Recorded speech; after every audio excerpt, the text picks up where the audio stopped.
तकती यानी स्कैनिंग। तकती का मतलब होता है कता करना, टुकड़े करना।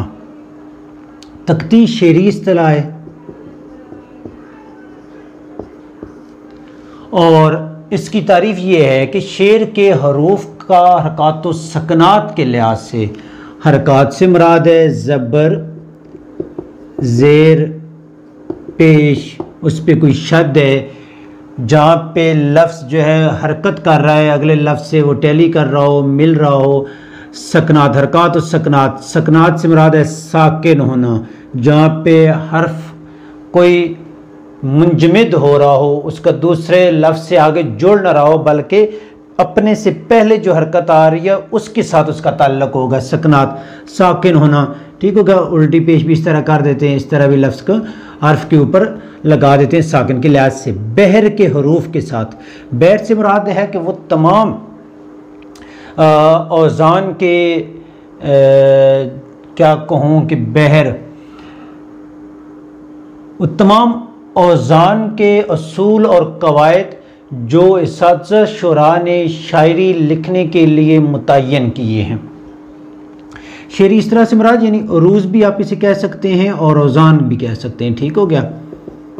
शेरी इस्तिलाह तो कोई भी हो सकती नहीं, यानी तलमी इस तरह या कोई इस तरह कलाम चीज़ है तो वो शेरी इस्तिलाह है, या मिसरा भी हो गया तो वो, या मिसरे की अलामत है, तखल्लस है, वो शेरी इस्तिलाह होती है। तो ये अरूज और औज़ान कर लें। मुताबिकत पैदा करना, मसलन इसका आम यूँ समझ लें कि मैंने कुछ जो 9-10 इस पे लेक्चर दिए भी थे शायरी के हवाले से, वतद क्या है, सबब क्या है, कुछ बहरें और कुछ बहरों पे कुछ गज़लें तख्ती करके उन्हें बताई थी, कुछ का जो है औज़ान उनका तख्ती करने का अमल के लिए आप लोगों के लिए छोड़ा था। तख्ती, शेर तोड़ने का अमल, यानी आपने एक शेर लिख दिया, दिले नादां तुझे हुआ क्या है,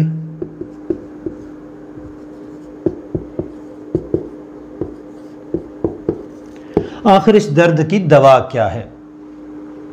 अब क्या है, दिले नादां तुझे हुआ क्या है। अब हम मिसरा लिख दिया गया है, एक शेर का मौजूद है हमारे पास, हम इसे तख्ती में लेके आते हैं, यानी शेर तोड़ने का अमल। तो हम देखते हैं कि ये बहर 2 1 नादां, एक रुकन इसका बन गया, फ़ेलातुन, तुझे हुआ क्या है। इसका हम देखते हैं कि 1 2 और 1 2 मुफ़ाइलुन और क्या है, फ़ेलुन। तो ये जो हमने इसे देखा है कि ये आहंग पैदा हो रहा है हरकत और सकनात को मिलाकर, यानी हरकत के साथ साकिन, उनका जो आहंग पैदा होता है उससे शेर में गुनायत पैदा होती है। उससे पहले हम जब औज़ान को देखते हैं और रूज़ को देखते हैं तो उसके मुताबिक अगर ये शेर पूरा उतर रहा है तो उसके बाद हरकत और सकनात को देखने के बाद इसका आहंग देखते हैं। जिस कदर आहंग जो है मिसरा रवानी के साथ चलेगा उतना ही ज़्यादा उसमें गुनायत यानी मौसीकियत ज़्यादा बरी होगी। तो सिंपल याद रख लें, आखिर में तख्ती कहते हैं शेर को तोड़ने का अमल, कि जब कोई शेर लिखा गया तो उसको हमने तोड़ने का अमल किया कि वो अरूज और औज़ान पे मुकम्मल उतर रहा है या नहीं उतर रहा।